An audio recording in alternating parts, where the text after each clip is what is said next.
This podcast is facilitated by the World Karate Federation as part of its mission to promote and inform about karate globally. The views and opinions expressed in this episode are those of the individuals involved and do not necessarily reflect the official position of the WKF. So I had like this devil on my shoulder, like fight, and this angel was saying, Lynn, stay calm and just figure out the right moments. If we speak more about this, it will not be so heavy on our shoulders. Oh my goodness. You know what, Lynn? You're not paying attention enough in the 2 days before your competition. I feel confident. I feel confident with the progression I made. But I also know that the level in Cairo will be super high. I know how it is to be on that stage, and this is of course my dream to do it again.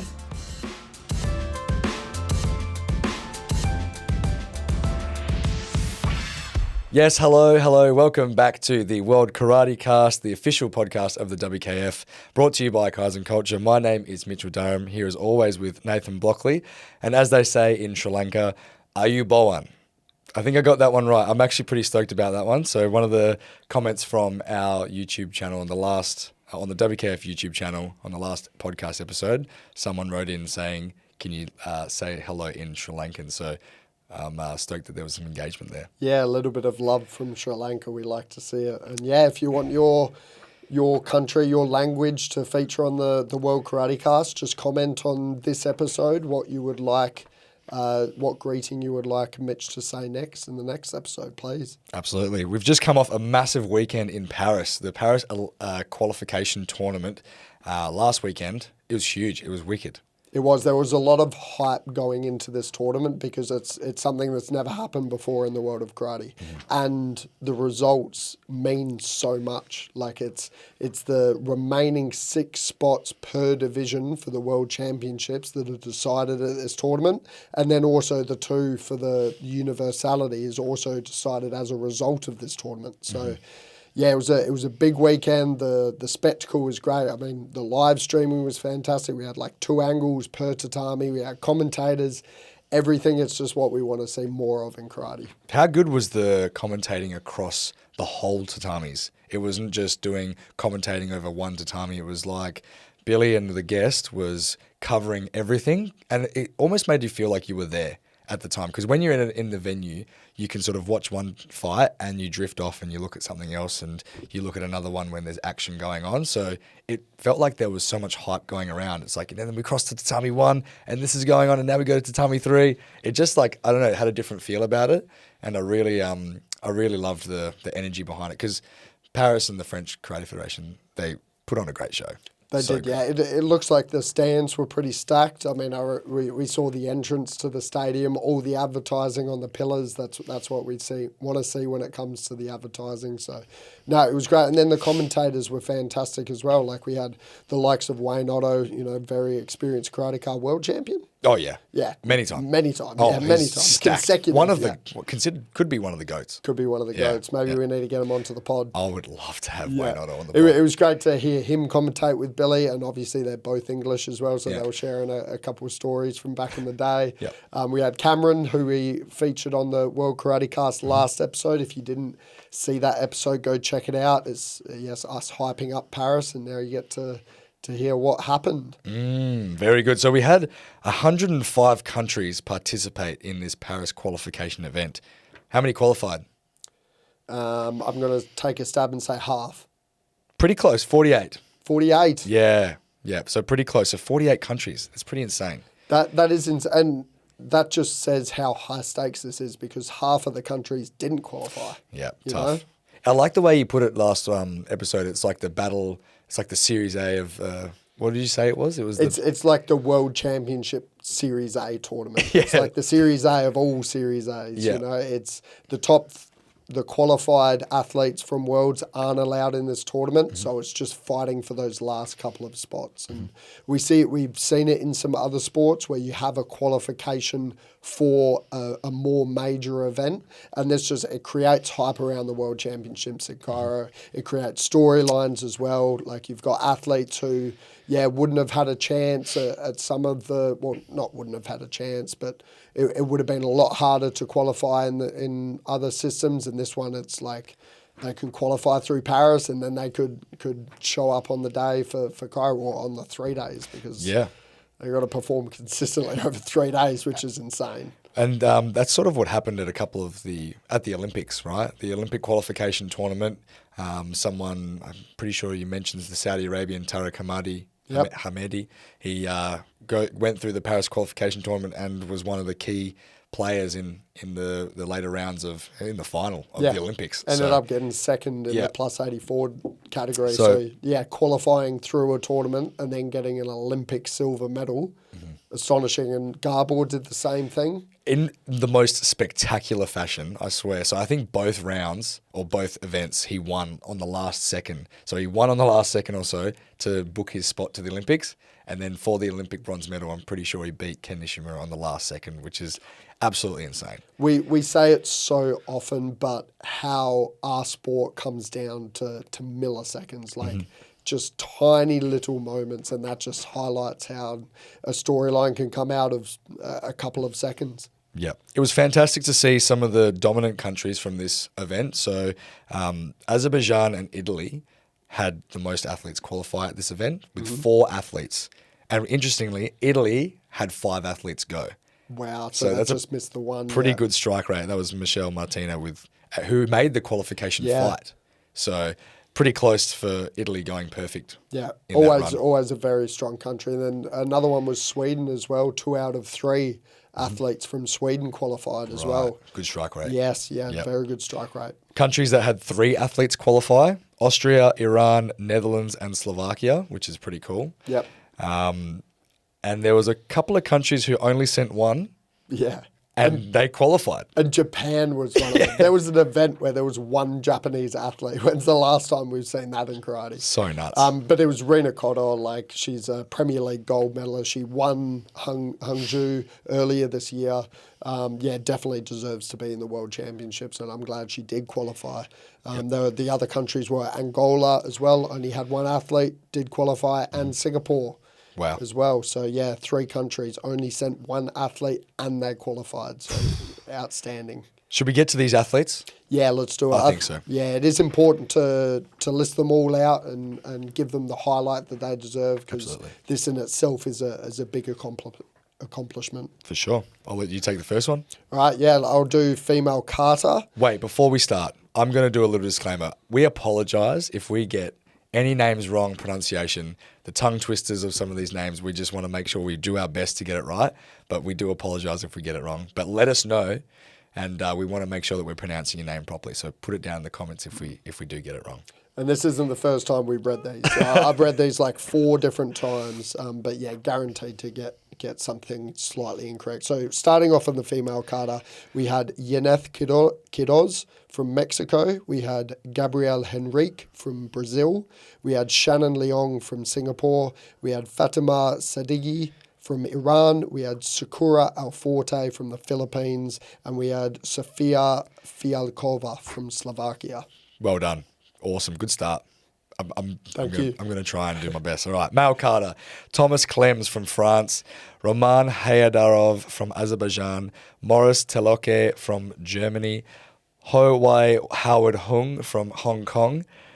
Jur Sluga from Slovenia. And Roman Hurka from Slovakia. We're honestly going to get so good at this. We will. Like, after a couple of pod episodes, we're going to get really good at the jaw movements and the tongue. It's all in the training. From female take 50 kilograms, T2 Nguyen from Vietnam, Catarina Rodriguez from Portugal, Insaf Bentama Suruk from Spain, Christina Papa from Greece, Theodore Saniva from Bulgaria, and Maya Shrara from Switzerland. Male kumite minus 60 kilograms, Sotne Sordia from Georgia, Sword Albasha from Saudi Arabia, Nikita Filipov from Ukraine, Aaron Tornachi from Romania, Fahik Veseli from North Macedonia, and Joyceber Chatang from Venezuela. Female take 55 kilograms. Aya El Aidi from Belgium, Viola Lalo from Italy, Rina Kodor from Japan, Matilda Rosalind from Sweden, Sevinch Rakimova from Uzbekistan, and Medina Sadigova from Azerbaijan. Okay, now, please forgive me. Male Kumite minus 67. Amireza Borzorechagolani from Iran. Nailed it. Joaquim Mendes from Portugal, Dominic Ziuda from Poland, Hui Pan Cheng from Hong Kong, Luka Maresca from Italy, and Stefan Joksic from Serbia. Female take 61 kilograms. We had Emina Sipovic from Bosnia, Lela Topalovic from Austria, Sydney Yvonne from France, Nina Radjanovic from Switzerland, Aurora Graziosi from Italy, and Tidui Li Nguyen from Vietnam. Male Kumite minus 75 kilograms, Daniil DeVivo from Italy, Devin Nguyen from WKF number 2, Surin Harut Yan from Armenia, Nario Lopez from Angola, Ricardo Franken from Netherlands, and Sultan Al-Zarani from Saudi Arabia. Female take 68 kilograms. We had Hannah Devigili from Austria. We had Lynn Snel from Netherlands. We had Mobina Heidariozom Kelo. Nice. Yep, Kelo from Iran. We had Sara Krivdova from Slovakia. We had Yanessa Fonseca Romero from Puerto Rico. We had Vlera Karimi from Kosovo. Male Kumite minus 84 kilograms, Ruben Dario Hanoi Hamu from Colombia, Turgut Hasanov from Azerbaijan, Vladimir Brezanancic from Serbia, Ashton Patrick from England, Hendrik Konfiak from France, and Jose Antonio Acevedo from Ecuador. Aston Patrick is already one of my favourite athletes, just because of this. Female plus 68 kilograms, Dora Felicia from Hungary, Maria Cristina Korman from Romania, Ofeli Mulolo from Belgium, Laura Zilla from Austria, Ingrid Kremers from Netherlands, and Sophie Bau-Bednarski from Sweden. And the lucky last, male Kumite plus 84 kilograms, Anel Castillo from the Dominican Republic, Asiman Gurbanli from Azerbaijan, Alexander Davies from Luxembourg, Ivan Kudzinov from WKF1, Makar Golovin from WKF2, and Edward Sagilian from the United States of America. That's all 72 athletes. There's also subtitles are going to be our friend. Oh, yeah. Absolutely, yeah. We're going to have the list up. Just massive congratulations just to deal with that pressure, to deal with those big moments, knowing that this is your shot to book your ticket to Cairo. So absolutely congratulations, and it's going to be an amazing event to see everyone there. And I'm keen to see the conversion rate from this. Yeah. What happens from these athletes, and what does it look like at the World Championships with the results? Yep, there are some big names in there. I mean, Huge. there's how many? 5 out of the, I can't remember how many we highlighted from last pod, but 5 of them that we highlighted got through, which is great to see. And one of those athletes that we did highlight last week, 2 weeks ago, was Lynn Snel. And absolutely, we got her on today for the special guest, Lynn Snel from the Netherlands. I was not going to lie, I was watching and I was like, if we just get this right, we'll be sitting pretty. And we was watching their fights, watching the qualification fight, and the qualification fight against Belgium was intense. It was so good. And it's just fantastic to see her get that spot, and I'm very excited to talk to her today. Yeah, and just before we get into Lynn, I'd just like to touch on how high level of an event this was. I mean, we've already sort of said that it's the qualifier for the World Championships. It's a massive event, but we had some athletes compete this weekend just gone who didn't make it through, and they are incredibly talented athletes. I mean, just to name a few, we had Rika Gurung from Nepal. She just came off a Series A gold medal. Mm-hmm. She's won. She's got second in a Premier League. Amazing athlete. Couldn't get the job done on the day. She got through all the way to the after the won her pool, and then in the final just fell short. And then we've got other ones like, I mean, Georgios Batolas, we mentioned him last podcast episode, amazing athlete. Didn't make it out of the pool. Michelle Martina from Italy, the only Italian not to make it. You mentioned it before. 5-time Premier League medalist. So this event is incredibly high level. And all these athletes obviously left their heart out on the mat. We had some young guns as well. I mean, one pool had 2 youth league gold medalists in it. That's a tough pool from the get-go. It's just important to highlight how prestigious this event is, and that there's always going to be somebody who misses out on such a prestigious event. So big congratulations to those who made it, and I'm sure we will see all these athletes back next time to try again if they didn't. Absolutely. I couldn't have said that better myself, but now it's time to bring on to the podcast Lynn Snel from the Netherlands. Okay, it's time to bring onto the podcast this week Lynn Snel from the Dutch national team. Been a part of the senior national team for 10 years, currently ranked number 13 in the world ranking. A former female kumite minus 61 kilogram athlete with a very great career to this date. World Championship bronze medalist in Dubai 2021 and a Premier League bronze medalist in Rabat 2022, and has since changed to the minus 68 kilogram category, finding success in this one as well. Gold at the Series A in Pamplona 2022 and the silver not so long ago at the Series A in Salzburg, and now has just come away with securing her spot for Cairo at the Paris qualification event last weekend. It is a pleasure to have you on today, Lynn. How are you? Thank you for having me. Yes, I'm very good, of course, after this weekend. Must have been a very, very emotional weekend. You must be feeling on top of the world.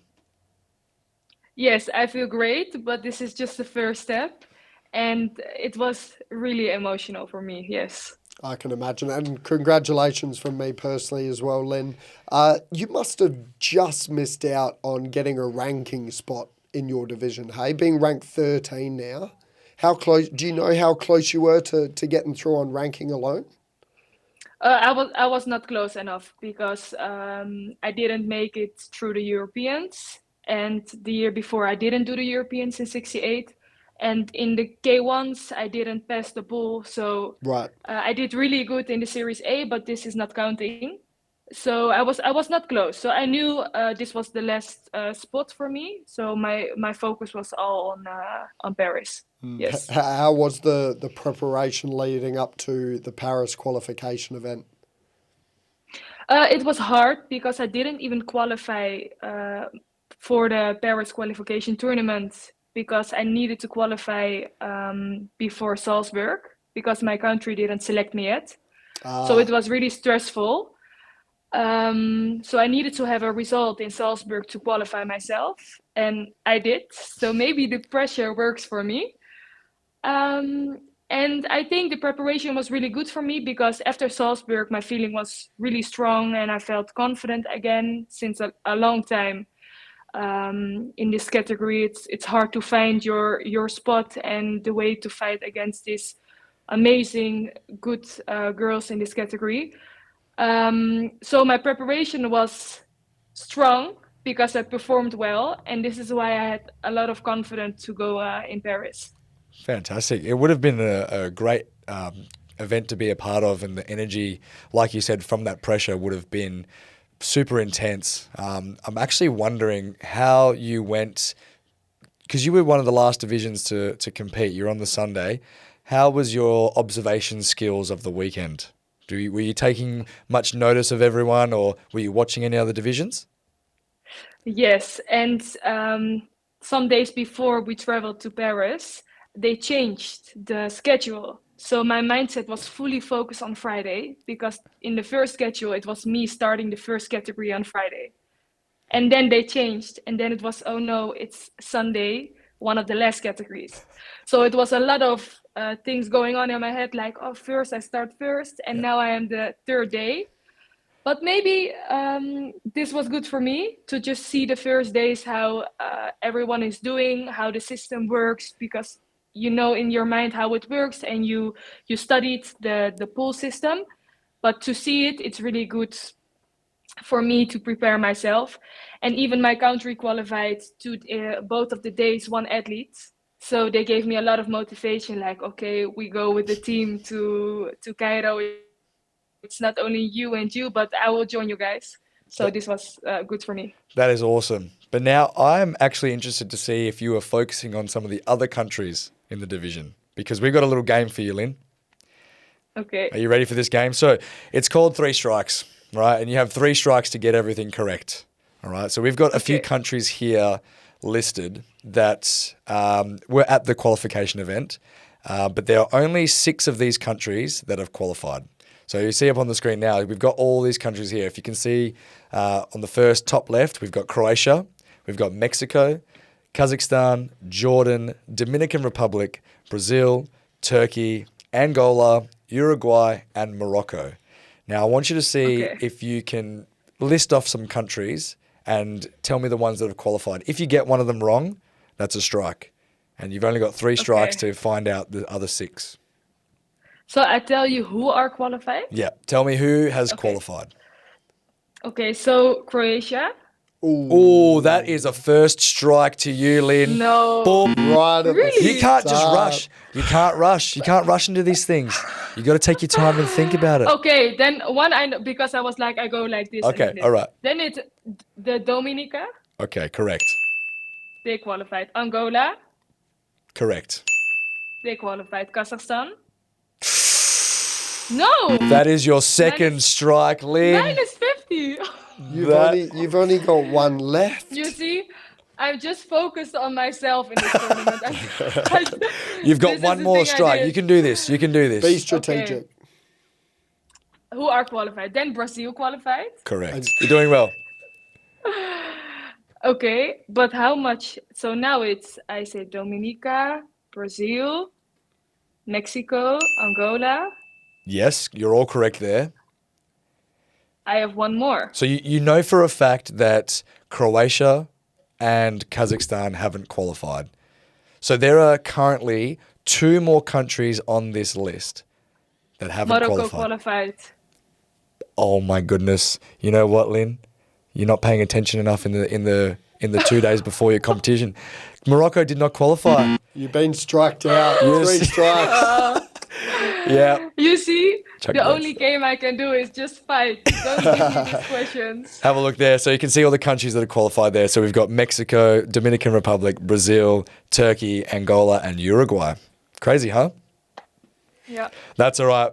That's okay. Just getting you warmed up. But now we're going Thank you. to go straight into talking about all about yourself now and the event itself. You've competed at the Premier League in Paris a couple of times, so it's the same venue, and it's one of the best venues around the karate circuit. How was the experience there and the energy in the venue? So I always liked Paris a lot. It gives some different vibes. And I think the energy was amazing. A lot of people who supporting. There was a lot of good energy. I liked the venue. The organization was really good. A lot of volunteers who helped us out really good. So I think it was an amazing event. Yeah. Did you have like a different feeling compared to any other events? Obviously, it's a different event completely, and this is the first event of its kind, but was there a different feeling emotionally attached to this? Yeah, to be honest, there in this tournament don't have any space for any mistakes. Like the pressure is high, and normally I enjoy tournaments, but maybe this time it felt different because I needed to do it. I had one job, and this is my mindset every tournament. But if I like up here, then I have nothing. Then I'm home in the world. So it was different for me. Yes. Yeah, there's a lot on the line. So take us through the matches you had. So starting off with the 2 matches that you had in the pool stage. You were versing Chinese Taipei first, and then you had Bosnia second. Take us through those 2 matches. Yeah, so the first match, I went in with a calm mindset because my fighting style can be really aggressive and I want to fight a lot. And with so much pressure for me, I'm like, I don't want to finish the fight and think I didn't do enough to win this fight. So for me, I wanted to put pressure, but also stay calm. So I had like this devil on my shoulder, like fight, fight, and this angel was saying, Lynn, stay calm and just figure out the right moments. And this is what I did. I tried to put pressure, but I also tried to get the right moments and to stay calm the whole fight and not do more than I need to do. Yeah, that's definitely like the mindset athletes adapt when they're in a final situation. Like, it's not, I don't want to give Sensual away, I don't want to make any mistakes, but I also know that, you know, I want to fight, and I know, I believe that I'm better than the other person, so I want to engage more often. So I can imagine that sort of back and fro for you. Mentally, and then Yes. Chinese Taipei, you were quite aggressive at the start. You managed to hold that 2-0 lead, finish that fight, Yes. and then going into Bosnia, this was the fight that was going to decide whether you finished on top of your pool. What was the mindset going Yes. into that one? So this was a little different because I was in a pool with three girls, included me, so I only two fights. And what happens when I fight the first fight against Chinese Taipei, I win 2-0. And then my opponent from Bosnia, she did a second match against Taipei, and she won with more points. So for me, it was the mindset. I don't think this girl is going to make the fight because with a tie, she will pass. Yep. So for me, I needed to put the pressure. Like it's my turn. There is no 0-0. I don't have time for that. I need to make points. So for me, my job was, or my task was clear. I needed to make the point, but stay calm. So not too aggressive, because sometimes when I have the mindset to go, I can make mistakes. But unfortunately, my opponent injured herself in a situation with grappling, and we fell over each other, and then something happened with her neck. So the referee was like counting, and then it was finished in a really early stage Yeah, that was of the unfortunate. fight. I watched all your fights, and you're very strong in the clinch. I can see that you can really maneuver the other athlete very well, and you managed to do that, get her into a scoring position where I think you managed to punch her in the back, but then yeah, you got tied up, and sometimes just how things happen in karate, isn't it? So then you had quite a bit of a break between that fight and then the qualification fight, the final fight against, you were versing Belgium. What was that like? Was it a couple of hours? Did you sort of see your opponent compete before you fought her? What was the deal there? I didn't see her compete because we were fighting at the same time. But I think there was between the matches 2.5 hours, something like this. So I had time to sit down, to eat something, and to prepare myself for the last match. It's a long time, 2.5 hours between that, Yeah. the emotions of knowing that you've got one more to go, but you're trying to calm your expectations just to still focus on one more job. Have you come up against the Belgian competitor before? Yes, some years ago in my 61 period, I fought her in a Premier League system in Cairo. So I know the fighter. She's a great girl. She's a little bit younger than me. She's fast and she has some good techniques. And I know she comes up from 55 now. I think this spot was over. So she have no, how do you say this? Experience in the 68. So I think it's really good for her to pass this pool because she was also in a strong pool. She came from 55 to 68. Yeah, That's yeah. a Normally she does huge, 55. yeah, that's a huge weight jump. Yeah. That's massive. Yeah. This fight started off pretty quick. It only took 54 seconds until, I mean, it sounds like a lot, but these days when there's passivity warnings going out until something actually gets thrown. It feels like this was the start of just an amazing match.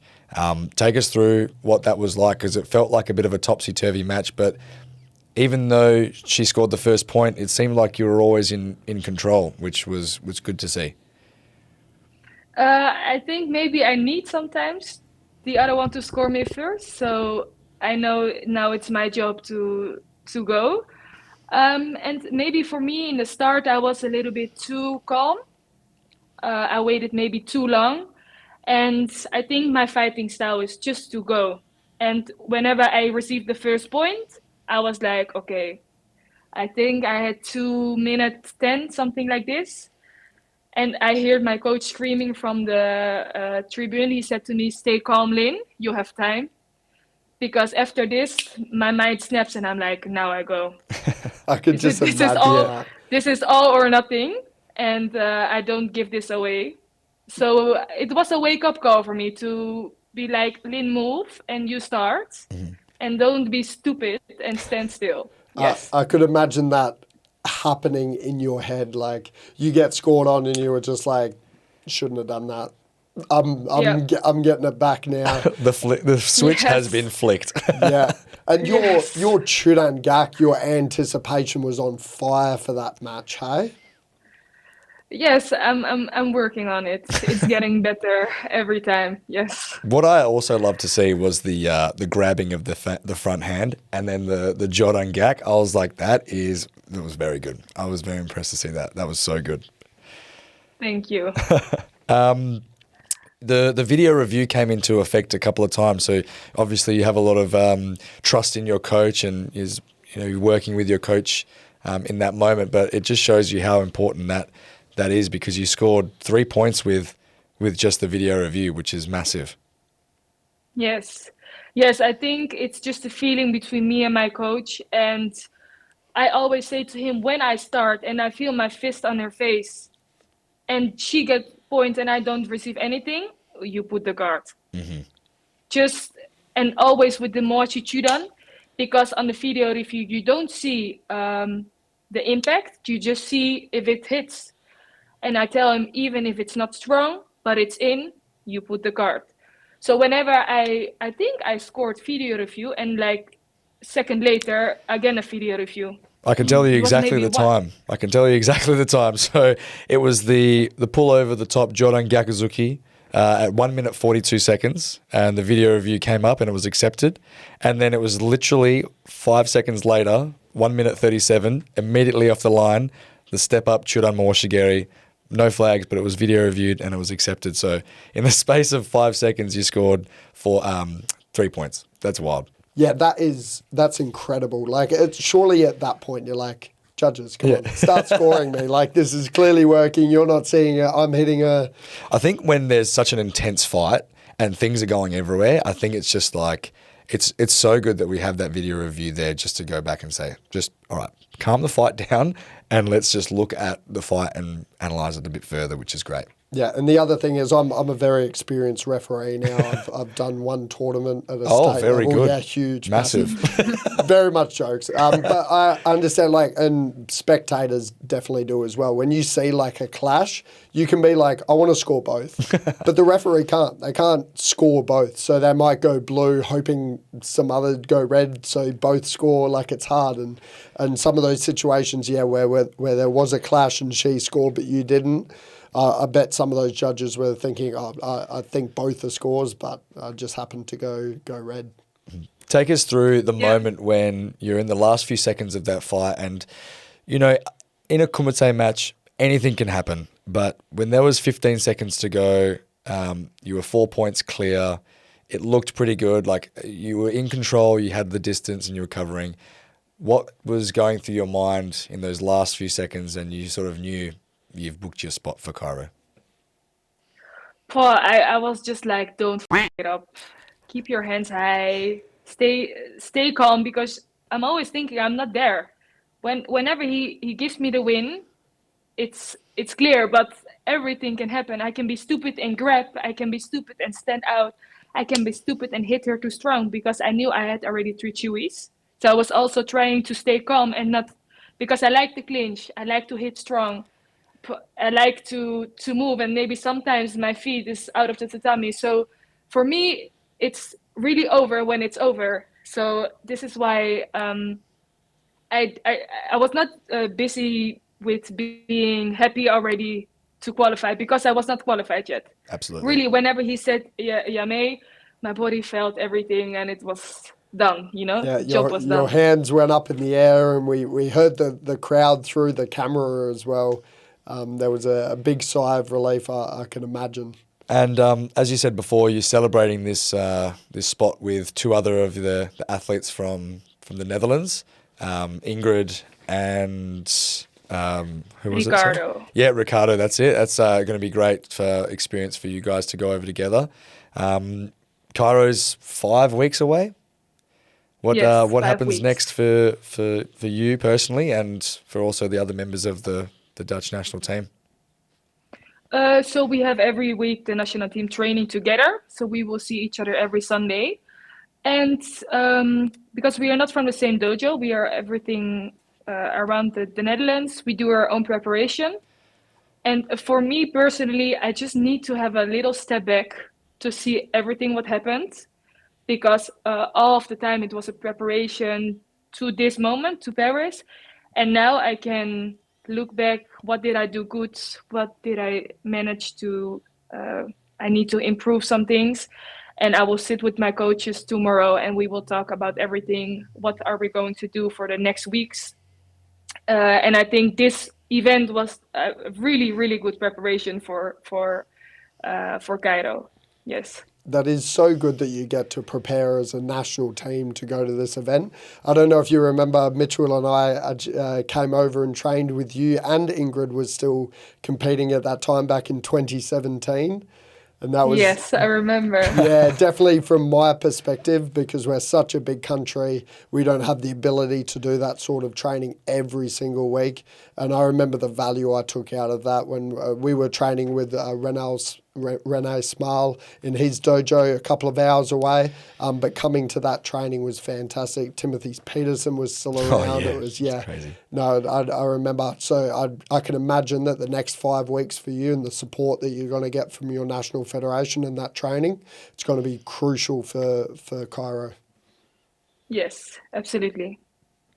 Would you say that you're a pretty naturally very confident person, I would say, Lynn, but does this event and securing this win and the way that you did it as well, does it give you a bit more confidence going into Cairo?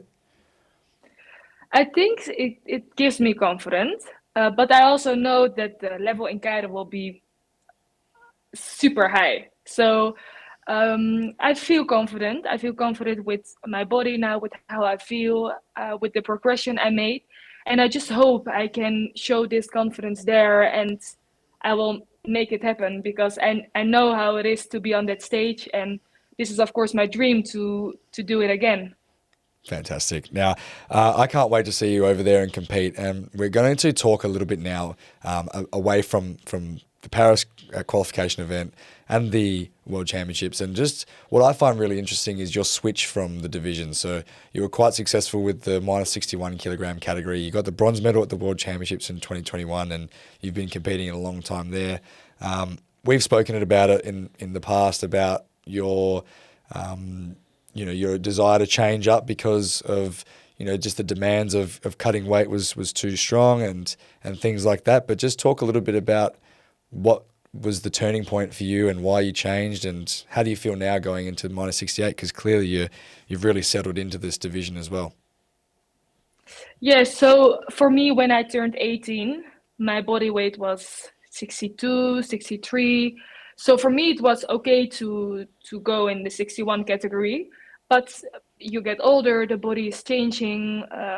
I really went from a girl to a woman, and every year it was more hard and more hard for me to cut the weight every time.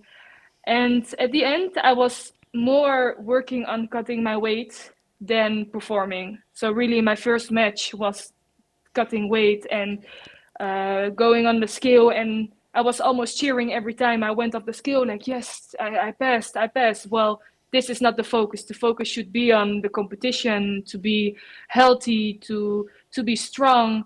And a lot of the time I felt not strong again on the tatami, because I lost so much water. It was so stressful, and sometimes I even got sick before I fight because it was too much.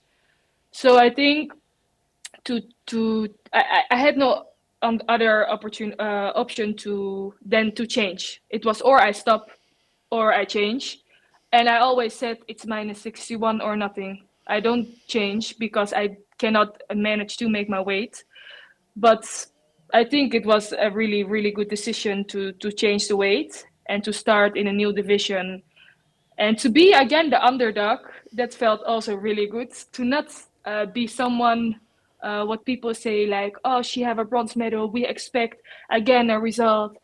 No, I like to be new. I like to be the unknown one, and yeah, it felt good. I think it's a part of the journey, and it really gives me good vibes now. In the beginning, it was a little bit stressful and new, and the girls are different. They are tall. I'm short. So I had to manage the height difference. Still, I need to manage this, and this is hard for me. But yeah, I'm getting there, so that's good. I'm sure Ingrid can help you out with practicing against tall people. She can. How was that when you did make that final decision and say, you know what, I'm changing weight divisions. I'm going to take 68. How was that? Did you feel a sense of relief? Was there a big mentality shift that you could focus on the more important things? And then how was it like the first tournament that you competed under 68? What was it like? So I think the timing was perfect because I started the qualification for this World Championships in the 68 in January, and I switched my 61 points to 68. So I think the timing was there, and my federation already said the year before, like maybe you qualified because you performed good. You can change if you want because we see you struggle, and I was always too how do you say, too stupid. I said, no, I don't want to change. This is my category. I don't move for anyone. Like there were other girls in my country who were in 61, and I was too proud to give my spot. Yep. And when I saw the ranking and the Premier League system, and I was like, yeah, how am I going to do this? Maybe I cannot fight Premier League again. And then the opportunity to change the points and take the half with you was amazing for me because in this moment I had just enough points to fight in Paris in January. So I changed, I took my points, and I had the opportunity to do Athens Series A and to also participate in the Premier League. And I was really lucky because I was 98 ranked, and in phase 3 I got in. So Wow. I was just lucky. And then I was like, okay, Lynn, everything happens for a reason. You're in, like someone is giving you the chance to go in there and to get the new spot. And okay, I needed some time because I didn't qualify myself for the Europeans in Croatia that year. But also this, everything happens for a reason. And for me, it's okay to Salzburg is my first real result in the 68. And for me, it's okay that it was not the first month or the second month. I worked my ass off to come there and also to manage the weight again for the 68 because when I was fighting 61, my weight was 72 kilos. So imagine I had to lose all those kilos. I changed and I was still not healthy and not good enough for the 68. So I needed time to give my body this weight cut and the new weight. And now everything is good. I'm healthy. I don't have any health issues. The women part it's a big thing with losing weight, the period. I didn't have the period for months, and now my body feels healthy again. And I think whenever the body is healthy, the mind is healthy, and then the results are coming. That is awesome. And it's great to hear that you've now found this groove. And like you said, yeah, everything happens for a reason and it may not be immediate, but it's you're where you need to be at right now.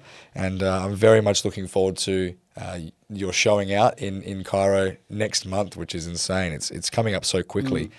Just really quickly touching on that, do you think that cutting weight and this sort of topic is really talked about enough in the sport? And I know that we all have our own little personal groups that we talk to, and you can talk to your federation and your little support network. But I feel like it's something maybe is not really talked about within the sport very often, maybe between athletes. But I'm interested to hear what you think. Yeah, I think between us athletes, we know from each other how to lose or how I cut weight, how the other one is cutting weight. But I think we don't talk a lot about it.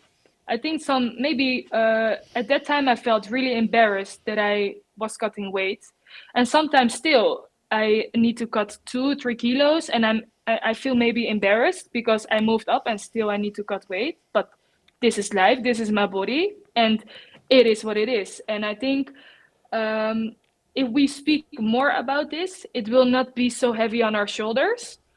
And I know a lot of people who moved up in weight categories, and even then they find their spot in the weight category and they lose the weight because there is no pressure anymore on the shoulders.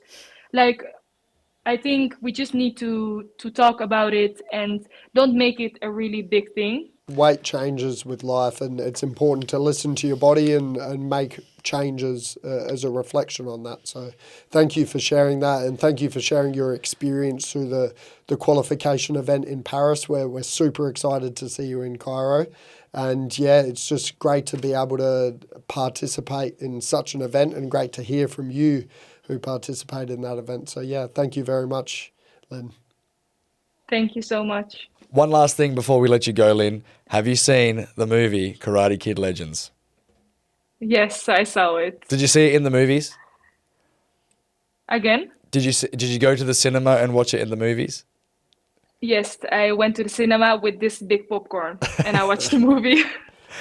Having that on big screen must have been amazing. And yeah, so how important is this movie, this highlighting karate to the world? How important is it, do you think? I think it shows our sport, and I think it's important that people hear the word karate because some people think it's so small, but it's really big, and it has for all of us a really big thing in our hearts. And I'm just happy that people hear again the word karate. This is important. Fantastic. I couldn't have said it better myself, Lynn. It's been a pleasure to have you today on the podcast, and looking forward to seeing you again in Cairo. Thank you. Yes, thank you. Thank you very much, Lynn. God, that was fantastic hearing from someone who was on the ground at such a tournament, because, yeah, the spectacle of that, I see it being a massive event for the coming years. Every year it's going to come around. It's going to have big weightings on the final World Championships at the end of the year. I'm really looking forward to see how this structure evolves. I mean, we're here watching the first of history. Yeah, it's pretty insane. And even more history to unfold is the brand new system for the World Championships. So I'm excited to see how it all unfolds, and also to be there, which is going to be pretty exciting. Yeah, the 27th World Championships in karate history. 27th coming up, yeah. That is wild. And we've just seen the first qualification event. So we could in 20 years see the 27th qualification event. I'm not doing that math. But yeah, super excited to see it. Yeah. Fantastic. Yeah, and that was great. Pleasure to have Lynn on the podcast and hear her insights for the event, and also talking about the weight. I think that's so valuable to talk about, and I like how she said that we just got to talk about it more regularly and have that conversation and not demonize it. I think because I think everyone, when we get to an event, we just want to focus on weighing in and just, you know, it's one of the worst days, but also best days to get it over and done with. But yeah, more discussions around that, and less pressure around it would be nice. Yeah, so now we have 5 weeks leading up to the World Championships in Cairo. We've got only 24 spots remaining across the 12 divisions, so that's 2 spots per division still to be decided, and that will be based on who's qualified in the event, and it will be a universality spot, so 2 spots for universality. So yep. I think the WKF will, look at the spread of the countries that are involved in the event and sort of give some spots to those countries that are from regions that are underrepresented at the Worlds. Yep, the secret herbs and spices of that universality decision. But once that comes out, we'll let you know who the final qualified athletes are for Cairo, which is very exciting. I'm pretty happy to wrap it up there, Nath. Yep, I'm looking forward to the next episode where we get to chat about, the World Championships, what's coming up and who's qualified. Absolutely. As always, make sure you're watching on the WKF YouTube channel for the World Karate Cast episodes. They're also on Spotify, so jump over there if you're driving in your car, on the train, you just want to have it listened to in your ears. But we are loving bringing this content to you for the WKF. Most importantly, make sure you keep spreading that international love and letting us know where you're from. Comment down below and we'll try and greet you in your native language. Thank you very much, Mitch.